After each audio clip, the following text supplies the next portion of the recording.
आप देख रहे हैं बात जनता की, साथ रविश के। जनता के समस्याओं का समाधान संविधान के साथ। आज हम लोग जो है यहाँ पर चुनावी महासमर के बारे में कुछ चर्चा करने जा रहे हैं। हम लोग ये जानना चाहते हैं कि जब जब चुनाव आता है तब तब हिंदू खतरे में आ जाते हैं।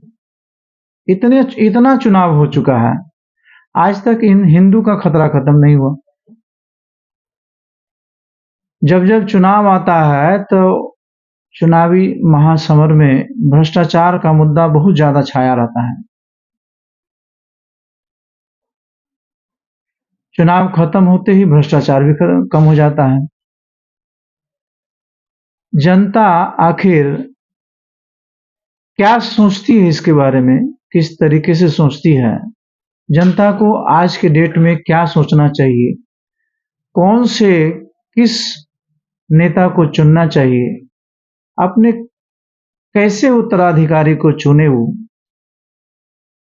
आज हम लोग इसी पर चर्चा करेंगे और चर्चा करते हुए हम आगे बढ़ेंगे। आगे बढ़ते हैं।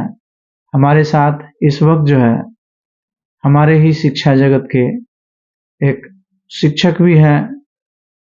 मैं इनके बारे में कुछ भी कहूं तो एक अच्छी विचारधारा के लोग हैं। इनका नाम धर्मवीर जी है। सामाजिक लोग हैं, कई सरकारी पदों पर अपना सेवा दे चुके हैं। आइए उनसे बातचीत करते हैं और बातचीत करने के दौरान जानते हैं कि इन्होंने अपने जीवन में पहले क्या क्या किया है। एक छोटा सा 2 मिनट का ये अपना परिचय देंगे।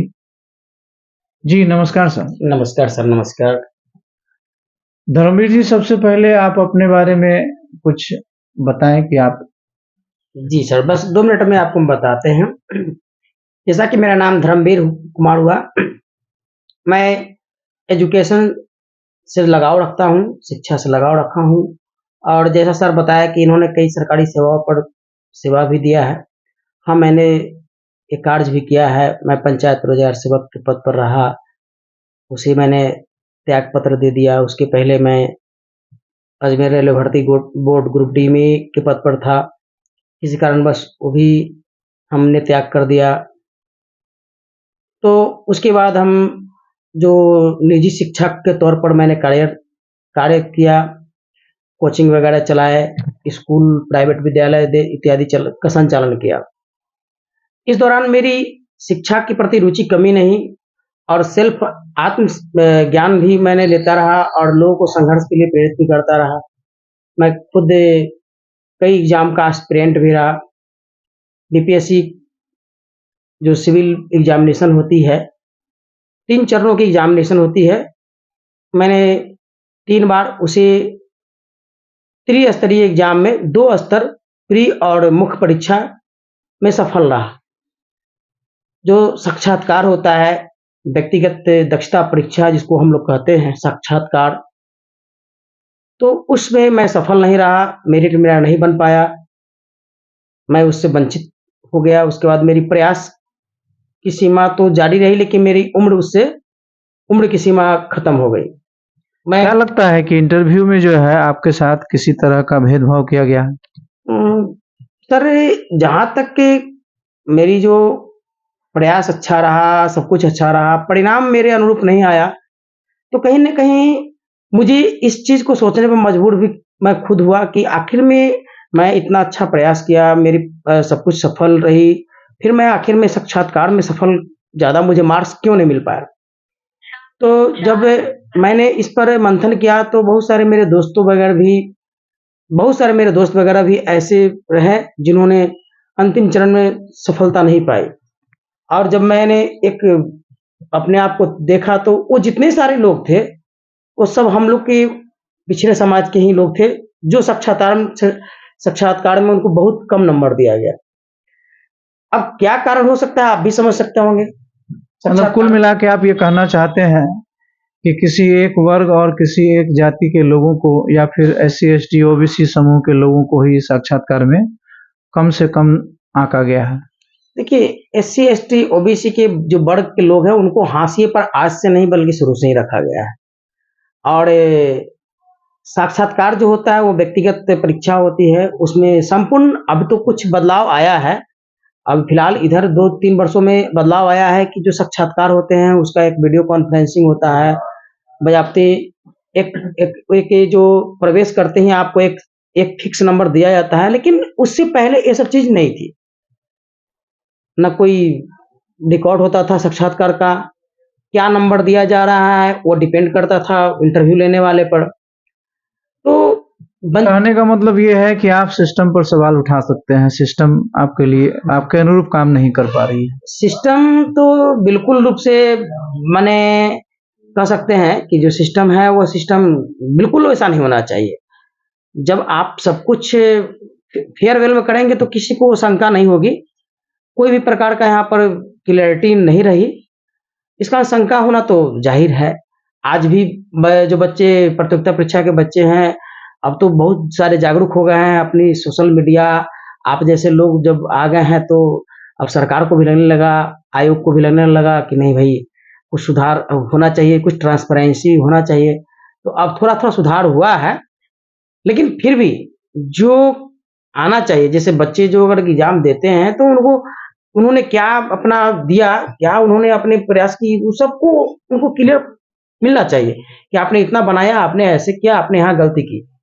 ये सब चीज़ नहीं बताई जाती है, ख़ासकर हमारे बिहार में। तो हम एक बात पूछना चाहेंगे कि सामाजिक अभी चुनाव का बहुत बड़ा मतलब जो है महापर्व चल रहा है, अभी सामने आने वाला है आपके साथ। 6 नवंबर को आपके यहाँ चुनाव होने वाला है। तो आपके यहाँ आपके समाज में या आपके हिसाब से चुनावी मुद्दा होना क्या चाहिए? क्या हिंदू खतरे में है, ये चुनावी मुद्दा होना चाहिए? या फिर चुनावी मुद्दा क्या लगता है संविधान भी खतरे में है? ऐसा क्या है? और आपके समाज के लोगों का सोचना इस पर क्या है? सर, आपने बहुत ही बेहतरीन सवाल उठाया है। जहाँ तक आप एक सवाल पहले जो किया कि हिंदू खतरे में है, मुझे तो लगता ही नहीं कि हिंदू खतरे में है। हाँ, ये कह सकते हैं कि मनुवादी सोच के लोग खतरे में आ रहे हैं। क्योंकि अब समाज जाग रहा है, शिक्षा का प्रचार-प्रसार, शिक्षा के लोग प्रति लोग लगाव हुआ, शिक्षा बढ़ रही है, शिक्षा का रेशियो बढ़ा है। तो लोग समझने लगे, जब समझने लगे तो लोग सवाल उठाने लगे। तो सवाल उठाना किसी चीज़ पर अगर हिंदूवादी खतरा में है, तो मैं इसको मानता हूँ कि ये तो मूर्खपनी है। हिंदूवादी खतरे में नहीं है, बल्कि मनुवादी सोच के लोग खतरे में हैं। सामाजिक मुद्दा क्या होना चाहिए इस चुनाव में? सामाजिक मुद्दा तो क्लियर है, हमारा जो सोच होना चाहिए, जो संविधान के अनुसार जो जो संविधान हमारा बना, संविधान के अनुसार शासन होना चाहिए। और अभी जो वर्तमान में सामाजिक मुद्दा है, मुख्य रूप से बिहार के परिप्रेक्ष्य में अगर देखा जाए, बेरोज़गारी, रोज़गार। तो रोज़गार मुख्य मुद्दा होना चाहिए। जब तक रोज़गार नहीं मिलेगा, तो लोग को व्यक्तिगत विकास नहीं होगा। और जब व्यक्तिगत विकास नहीं होगा, तो फिर विकास की कोई परिभाषा ही नहीं है। आप विकास विकास जैसे एक बहुत बड़ी एक चीज़ था कि विकास, विकास क्या है? क्योंकि लोगों की अपनी विकास हुआ ही नहीं, तो विकास के बारे में जानेंगे क्या? क्या रोड बना देना विकास है? क्या कुछ इंफ्रास्ट्रक्चर बना देना विकास है? तो मैं ऐसे विकास को नहीं मानता हूँ। विकास इस बार जो है मोदी जी के राम बिहार में राज करेंगे या फिर लालू जी के कन्हैया बिहार में राज करेंगे? देखिए सर, न मोदी जी की राम का मुद्दा है बिहार में, और न कन्हैया जी के, न लालू जी की कन्हैया का मुद्दा है। मुद्दा है रोजगार की। और जितने सारे छात्र हैं जो बेरोजगार है, बहुत सारे तो मतलब बाहर दूसरे राज्यों में जा रहे हैं, पलायन बिहार में सबसे ज़्यादा पलायन है, आप जानते हैं। तो बिहार का मुख्य मुद्दा है रोजगार का। और जो रोजगार की बात कर रहे हैं, रोजगार की बात उठाया जा रहा है, तो वह सरकार में आप देखे भी होंगे कि कैसे जो तेजस्वी जी की सरकार 17 महीना में रही तो उन्होंने रोजगार दिया और लोगों को बताया भी कि बिहार में बहुत सारे रोजगार है, बहुत सारे क्षेत्रों में। तो बहुत सारे क्षेत्रों में रोजगार दिया जा सकता है। दिया जा सकता है, जरूरी नहीं है कि एक सरकारी सेवा ही हो। तो लेकिन रोजगार है, हमारे यहाँ संसाधन की कमी नहीं है। आखिर में अब जो रोजगार की मुद्दा आगे आया है, तो इस मुद्दे के लोग लेकर ही लोग वोटिंग करेंगे। आखिर में उनकी बात हमारे जो साथी हैं, जो हमारे साथ रहने वाले लोग हैं, हमारे बिहार के लोग हैं, वो बाहर क्यों जाए? उनके साथ बाहर में बहुत दुर्व्यवहार होता है। हर समय आप सुनते होंगे, कभी ऐसा हो रहा है, कभी वैसा, किसी से मारपीट, ये सब। तो आखिर में हम लोग बाहर जाने पर मजबूर हैं 5-10 हज़ार रुपए के लिए, तो क्यों नहीं बिहार में ही रोजगार उपलब्ध कराया जाए? और यही मुद्दा होना चाहिए, और इस मुद्दा को लोग लेकर ही वोटिंग करेंगे, मेरा जहां तक समझ में आ रहा है। क्या लगता है इस बार जो है, मतलब नीतीश जी सरकार में आ रहे हैं या फिर तेजस्वी जी को सरकार में ला रहे हैं? देखिए, सरकार तो जब अंतिम गिनती होगी, गणना होगी, उस दिन पता चलेगा कि नीतीश जी ने नीतीश जी के जो वादे थे क्या है, उस पर क्या खरे उतरे, या क्या लोगों ने उन पर, उनको तो भरोसा लोगों ने दिया। लगभग 20 वर्षों का शासन उनका भी रहा। तेजस्वी जी का जो विचार है, जो मैनिफेस्टो उन्होंने जारी किया, घोषणा पत्र जारी किया, वो भी सार्वजनिक है, जग जाहिर है। तो ये आपको जैसी गणना होगी, उस दिन पता चल जाएगा कि आखिर हमारे बिहार के लोगों ने किस मुद्दे पर मतदान किया है। तेजस्वी जी तो कह रहे हैं कि कमाई, सुनवाई और दवाई की सरकार हम लाएंगे। क्या लगता है आपको? देखिए, ये तो बिल्कुल अच्छी बात उन्होंने कहा कि बिहार में जो है, जो स्वास्थ्य क्षेत्र है, कमाई रोजगार की बात कर रहे हैं उनने, सुनवाई, जो शासन व्यवस्था, लोकतंत्र की जो अनास्था है कानून पर, वो तो ये बिल्कुल होना चाहिए। तेजस्वी जी ही कह रहा है तो अच्छी बात है। ऐसा तो बहुत सुंदर बात है कि उन्होंने ऐसा मुद्दा उठाया। देश जो है मनुस्मृति से चलना चाहिए, जिसमें लोगों को 4 वर्णों में बांटा गया था। ठीक है, पहला वर्ण ब्राह्मण, दूसरा क्षत्रिय, वैश्य, शूद्र। जिस तरीके से मनुस्मृति में ये सारी बातें लिखी गई है, क्या मनुस्मृति के हिसाब से देश को चलाना चाहिए या फिर संविधान के हिसाब से? ऐसे ही बात करने वाले सर आप कर रहे हैं, मैं इस चीज को मान रहा हूं, लेकिन देश संविधान से चलेगा। संविधान जो हमारा है, आपको पता है सर कि इसमें हमारे देश का जो संविधान है, उस संविधान को बनाने में जो संविधान निर्माता जो भी लोग थे, आज पूरे विश्व में हम सबसे बड़े बृहद संविधान के लोग माने माने जाते हैं। और इतने सुंदर संविधान रहा है कि कई पड़ोसी देशों का संविधान अस्त व्यस्त हुआ है, कुछ कई बार घटनाएं भी हुई, लेकिन हमारे यहाँ नहीं हुई। एक संविधान ही है जो हमारे देश की व्यवस्था को बचाए हुए है। तो ये बात करना कि मनुस्मृति, ये तो बिल्कुल ही नहीं होगा। संविधान ही हमारे देश को है, संविधान के अनुसार चलना चाहिए। क्या लगता है, देश के 90% लोगों को संविधान से खतरा है या देश के 10% लोगों को संविधान से खतरा है? संविधान से खतरा तो उन लोगों को हो सकता है जिनको देश से प्रेम नहीं है।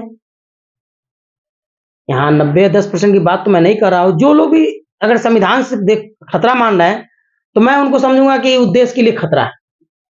ऐसे लोगों को तो भारत में रहना ही नहीं है, जो संविधान को खतरा मानते हैं। क्या लगता है कि अभी इस देश में कुछ लोग ऐसे भी हैं जो संविधान को चेंज करना चाहते हो? देखिए, ये बात आपने जो उठाई है कि बहुत सारे कुछ ऐसे लोग जो संविधान को बदलना चाहते हैं। देखिए, संविधान को बदलना तो पॉसिबल नहीं है, क्योंकि हमारे देश की संविधान की लोग इतने आस्था है कि ये सक्षम ही नहीं है। अगर कोई सोच भी रहे हैं, तो मैं कहूँगा कि वो अपनी सोच बदल ले या अपने इस देश से बदल ले। हाँ, रह गई बात कि कुछ चर्चाएँ लोग गाए-बगाए कर रहे थे कि संविधान में कुछ शब्दों को तोड़ा-मरोड़ा जा रहा था। लेकिन ऐसा होगा नहीं, अगर होगा तो सबसे बड़ी क्रांति होगी। क्या लगता है संविधान को बदलने वाले लोग इस देश के महिलाओं के साथ न्याय करेंगे या संविधान के साथ चलने वाले लोग इस देश के महिलाओं के साथ न्याय करेंगे? देखिए, मैंने पहले ही बता दिया था कि जो संविधान को नहीं मानते हैं वो भारत में उनको रखना नहीं चाहिए, क्योंकि हमारा देश जो संविधान के अनुसार चल रहा है और जो संविधान को लेकर चलते हैं हम उनके साथ हैं। हमारे पूरे जो लोकतंत्र की जो आस्था है उसके साथ है, संविधान के साथ। इस बार बिहार की जनता किसके सर पर जो है ताज सौंपने जा रही है? क्या लगता है आपको? इस बार बिहार की जनता, जहाँ तक कि मैं भी एक वोटर हूँ और मैं भी वोट करूँगा। अब मैं रोजगार के मुद्दे पर ही वोट करूँगा और रोजगार की बात जो अभी किया जा रहा है या तेजस्वी सरकार के द्वारा स्टार्ट किया गया था और उन्होंने खुला चैलेंज भी किया है। आप मीडिया बंधु से जुड़े हुए हैं, आप एक इंटरव्यू उनका देखे होंगे जिन्होंने उन्होंने कहा कि मुझे सरकार में आते ही 20 दिनों के बाद मैं शुरू कर दूंगा रोजगार देना और अगले 20 महीना तक में मैं हर घर से रोजगार दूंगा। तो देखिए, अगर उनका यह पवित्र विचार है तो ऐसी स्थिति में उनके साथ तो लोगों का साथ मिलना चाहिए। मैं एक अहम सवाल करना चाहता हूँ, पूरे मीडिया जगत पर ये प्रश्न उठाना चाहता हूँ। क्या लगता है कि मीडिया आज लोगों की या लोगों का जो चुनावी मुद्दा होना चाहिए उस पर बात कर रही है या चुनावी मुद्दा से भटका रही है? मीडिया तो मैं कहता हूँ कि जो न्यूज़ चैनल है, नेशनल न्यूज़ चैनल, वो कुछ रह ही नहीं गया है। एक समझिए कि एक शो पीस रह गया है, गोदी मीडिया लोग कहा जा रहा है। देखिए, लोकतंत्र का चौथा स्तंभ माना जाता है था मीडिया। आज मीडिया पर से भरोसा लोगों को उठ चुका है। आज लोग जो नेशनल चैनल है उसको छोड़ करके आप जैसे सोशल एक्टिविस्ट के साथ हो रहे हैं और उस पर ज़्यादा भरोसा कर रहे हैं। तो क्लियर है कि आखिर मीडिया पर अब नेशनल चैनल पर कोई भरोसा नहीं है। वो मुद्दे को नहीं ला करके बल्कि मुद्दे से भटका रहे हैं। कहीं सुनते होंगे, कहीं किसी जगह किसी गाय मांस पर, किसी जगह कोई मुद्दा पर, मंदिर पर, कभी मस्जिद पर, कभी कोई लड़के लड़की पार्क में बैठ गए उसको लेकर के। ये कोई मुद्दा नहीं है, ये तो भटकाने की बात है ना। मुद्दा जो होना चाहिए, जो बेरोजगार है उनसे पूछिए उनकी क्या है। हिंदू खतरे में है, देश में ये मुद्दा सही है? नहीं, हिंदू खतरे में नहीं है, मनुवादी खतरे में है। बिल्कुल मनुवादी की सोच के लोग खतरे में हैं। इस चीज को सर समझ लिया जाए, क्योंकि मनुवादी से देश नहीं चलने वाला है। बहुत बहुत धन्यवाद आपका। आप देख रहे हैं बात जनता की, साथ रवीश के, जनता के समस्याओं का समाधान संविधान के साथ।